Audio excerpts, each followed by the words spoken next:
오늘 말씀은 고린도후서 4장 1절부터 4절까지의 말씀입니다.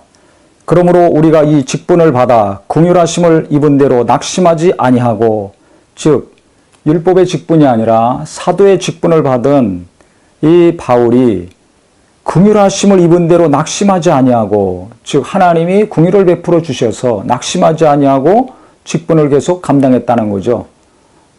왜 이 말을 했을까요? 즉 사도로서 산다는 이 삶, 계속 예수를 증거하고 복음을 증거하는 삶은 평안한 삶이 아니었습니다.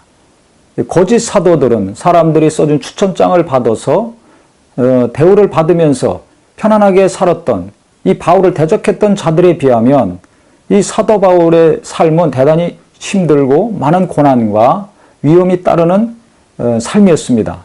그렇기 때문에 하나님이 긍휼을 베풀어 주시고 은혜를 베풀어 주시고 많은 위로를 해 주셨기 때문에 포기하지 않고 낙심하지 않고 일을 계속 했던 거죠. 그래서 자기를 대적했던 자들, 거짓 사도들과 참 사도인 자기 자신을 비교하면서 계속 설명을 하고 있는 것입니다.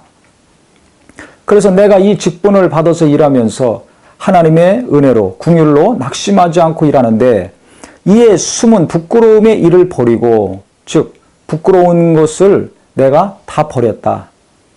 그럼 반대로 바울을 대적했던 자들은 뭡니까? 거짓 사도들은 숨은 부끄러움이 있는 자들이라는 거죠. 겉으로 볼 땐 능력 있고 믿음 있고 영감 있는 채 하지만 속에는 더러움이 있다는 것이죠. 부끄러운 것들이 많은 사람들, 나쁜 것이 있는 사람들, 악함이 있는 사람들이라는 것입니다. 그 다음에 속임으로 행하지 아니하며 나는 진실함으로 술수를 부리면서 꾀를 쓰면서 너희들을 대하거나 말하거나 글을 쓰거나 하지 않았는데 그들은 술수 부리는 자들이다. 거짓말하는 자들이라는 뜻입니다. 인간의 꾀를, 꼼수를 부리는 자들이라 이거죠. 쉽게 얘기하면. 아주 이기적인 자들이고 자기의 유익을 위해서 일하는 사건들, 아주 나쁜 목자들을 말하는 것입니다. 그 다음에 하나님의 말씀을 혼자 파기하지 아니하고, 나는 돈을 위해서, 내 경제적인 이익을 위해서, 또 내 자존심과 체면과 명예를 위해서 하나님 말씀을 왜곡하거나 변형시키지 않았다는 것입니다. 이 혼자 파기하다는 원래 헬라어 뜻은 포도주 원액에 물을 타서 희석시키는 거라고 말씀드렸습니다. 즉 하나님 말씀을 있는 그대로 성령으로 증거해야 되는데, 이 말씀을 혼자 패한 이 거짓 사도들, 이 사건 목자들, 바울을 불신하게 만들고 고린도 교인들을 시험 들어서 분열시켰던 자들은 말씀을 혼자 파괴했습니다. 경제적인 이익을 위해서 능력 없는 자기들이 능력 있는 체하고 고린도 교인들을 속이기 위해서 말씀을 희석시킨 거죠. 지금도 이런 분들이 있습니다. 이런 분들과 멀리해야 될 것이고 이런 분들은 구별해 내야 될 것입니다.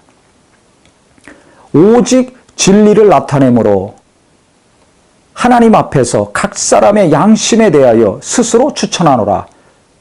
그래서 말씀을 혼자 파기하지 아니하고 우리는 오직 진리이신 예수만을 전하고 진리이신 하나님 말씀을 성령으로 전했다.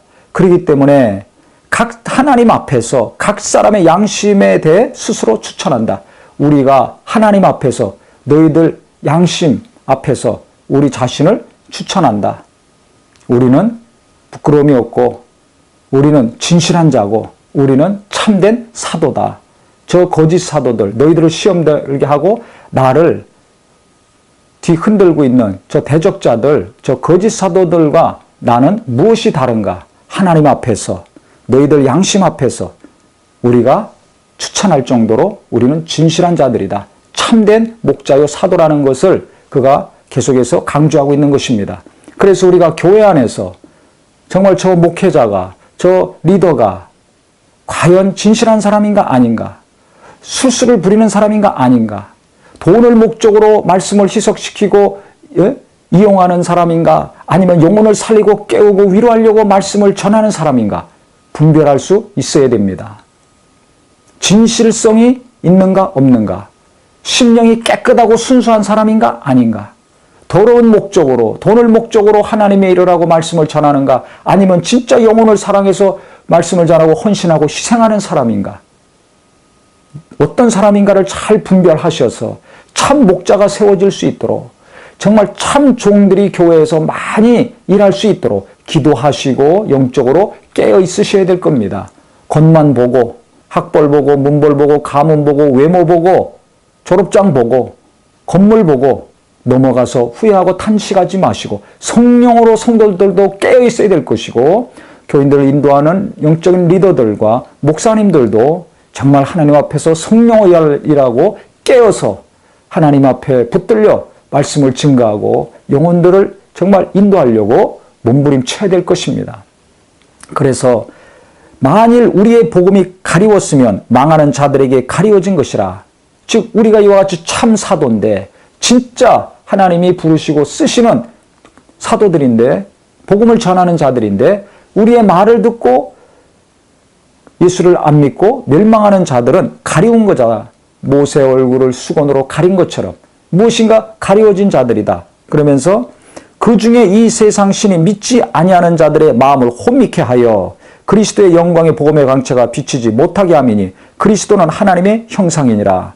즉 아무리 우리가 성령으로 복음을 증거하고 진리를 전한다 할지라도 세상 신이 있다는 겁니다.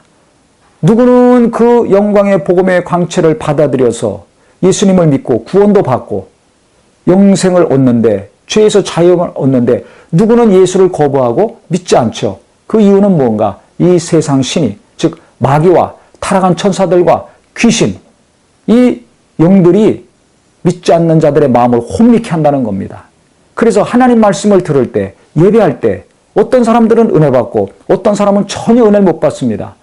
누구는 똑같은 복음을 듣고 예수를 영접하고 회개하고 눈물 콧물 흘리고 변화되고 누구는 중간에 뛰쳐나가든지 그 말씀이 전혀 들어오지 않습니다. 왜 그렇습니까? 아무리 사람이 노력하고 제대로 말씀을 전한다 할지라도 악한 영들이 역사하면 마귀에 속한 영들이 역사하면 복음의 광채가 들어가지 않습니다. 그래서 우리가 전도 대상자를 위해서 아직 예수를 믿지 않는 분들을 위해서 기도를 많이 해야 됩니다. 어떤 기도를 해야 됩니까? 그 사람을 방해하는 이 악한 영들이 떠나가게 하여 주시옵소서. 더러운 영들이 떠나가게 하여 주시옵소서. 미혹하는 것들이 떠나가게 해달라는 기도가 계속해서 지속돼야 될 것입니다. 맛있는 거 사주고 친절하게 해주고 그 사람 비유 맞춰주는 것도 중요하지만 더 중요한 것은 영적인 방해를 제거하는 기도가 중요합니다. 그래서 정말 끊임없이 포기하지 않고 우리가 한 영혼을 구원하려고 힘쓸 때 얼마나 원수가 역사하겠습니까? 그래서 그 더러운 영들이 떠나가게 해달라는 기도를 그들이 떠나갈 때까지 우리가 포기하는 것이 아니라 이 악한 영들이 포기할 때까지 계속 기도하고 사랑으로 권면하고 인도한다면 결국은 이 원수가 떠나가고 성령이 역사하셔서 그들의 마음에 이 복음의 광채가 비춰져서 구원을 받을 것입니다. 그래서 참 하나님의 종들이 누구인가, 진정으로 생명의 말씀을 전하는 자들이 누구인가를 분별 잘 하셔서 정말 참 목자를 잘 만나셔서 영적으로 생명이 넘치는 삶을 사시고 그 다음에는 누군가를 구원하려면 그 놀라운 은혜의 말씀, 생명의 말씀 통해서 영원한 생명을 얻고 위로 가운데 어둠을 물리치는 삶을 사시려면 이 악한 영들이 떠나게 해달라는 기도를 항상 하셔서 나도 항상 은혜 받고 내 사랑하는 가족과 이웃들도 내 기도와 전도를 통해서 구원받고 영생 얻는 역사가 계속 이루어지기를 예수 이름으로 축원합니다.